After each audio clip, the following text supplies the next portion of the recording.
جناوي، خالد عبد الفتاح، كريم الدبيس،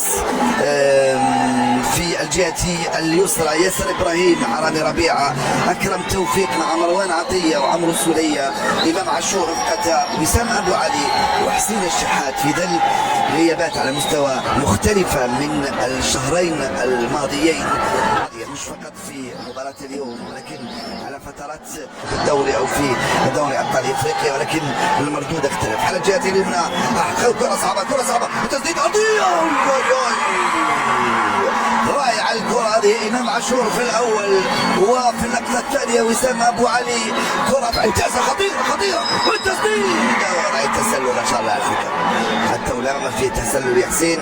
كرتك عالية مرت فوق المرمى. الشحات ما زالت الخطورة، ما زالت خطورة، الكرة هذه أوروبية الأولى بعد هذه المحاولة من المدافع ميتي. شوفوا الكثافة العددية والتجمع الهائل للاعبين هنا، تركوا الكرة سقطت على الأرض وبعدين بالراس، كوري هو اللي ضربها بالراس بهكذا الشكل، شد ومد وزفة طبيعي جدا. كرة داخلة هايلة هايلة، محمد الشناوي يخرجها، تروح دار وسام من هنا، تلعب الكرة ممتازة في اتجاه إمام عاشور، والتسديدة مرت سلامات، إمام عاشور والتسديدة مرت سلامات على مرمى الحارس إدريس بامبا. صمد وزيعة من كوندا أرضية، رامي ربيعة في التغطية، ما زالت الخطورة، وتقوم بواجبها وتكون في لإمام عاشور، عمل جلينا لحسين الشحات والتوزيعة، إمام عاشور يرفع كرة ممتازة بالقائمة الثانية الرأسية، رائعة الكرة هذه، وبامبا يلتقطها في الركنية مرفوعة هايلة بالقائمة الثانية، خروج موفق من الحاول، يستلمها إمام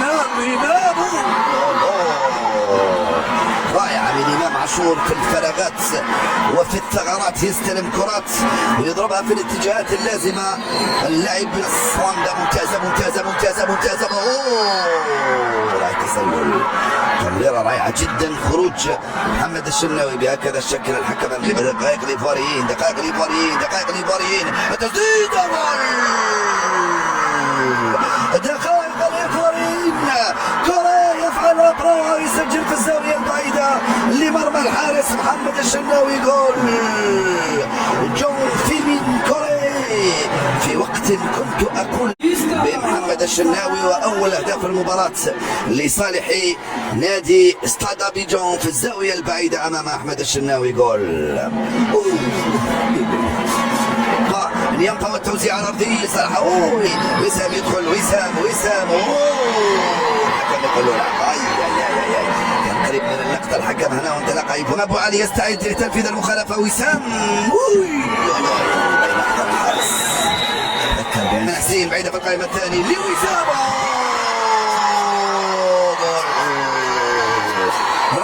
كرة وسام الراس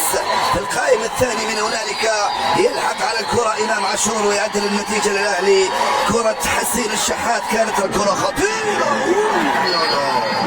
ومحمد الشناوي يخرجها ركنية، لا هو اللي سدد الكرة هذه. 20 الفتاح، التوزيعة من خالد الراسية، وجول الهدف الثاني للأهلي بالراس، ثنائية إمام عاشور، واحد باليمنى والثاني بالراس، هدف لها هاي الكرة وهاي اللعبة من هنالك على الجهة اليمنى، توزيعة ولا أروع، إمام عاشور يدخل وسط المجموعة ويضربها بالراس، والكرة بينية لإمام